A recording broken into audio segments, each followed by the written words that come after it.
రాజ్యాధికారాన్ని లేదా విజయాన్ని సాధించి చరిత్రలో నిలవగలిగినాడంటే సర్వాయి పాపన్న సింగిల్గా కాకుండా ఆనాడు సమాజంలో ఉన్నటువంటి సామాజిక వర్గాలన్నింటినీ వెంటేసుకొని పోయి ముందుకు పోయినాడు కాబట్టి నాయకత్వం వహించగలిగినాడు.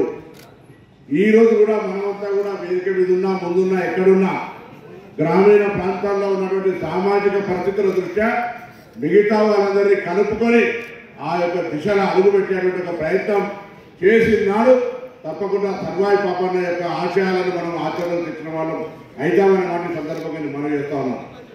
మనం తప్పకుండా సర్వాయి పాపన్న గారి ఆశయాలను ముందుకు తీసుకునే సందర్భంలో నేను ఈరోజు గుర్తుగా వృత్తికి సంబంధించి వృత్తిని కాపాడే విషయంలో కావచ్చు, దాని తర్వాత పెరుగుతున్నటువంటి పోటీ ప్రపంచంలో మన పిల్లలు విద్యను ఉన్నత విద్యను అభ్యసించి ఎదగాలనేటువంటి ఆకాంక్ష కొద్ది కావచ్చు, లేదా మారుతున్న కాలానికి అనుగుణంగా ఉపాధి అవకాశాలను అది పరిశ్రమల ద్వారానా ఉద్యోగం ద్వారానా పోటీ ప్రపంచంలో ఏ విధంగా ఆర్థికంగా ఎదగడానికి ఆ ఉపాధి అవకాశాలు అంటే గతంలో ఒక వృత్తిపరంగా వ్యవసాయము మన వృత్తిపరకే పరిమితమైనటువంటి వ్యవస్థ నుంచి బయటికి వచ్చి అలా ఓపెన్ మార్కెట్లా మనం అన్ని రంగాల్లో ముందుండేటువంటి ప్రయత్నం కొనసాగుతూ ఉంది.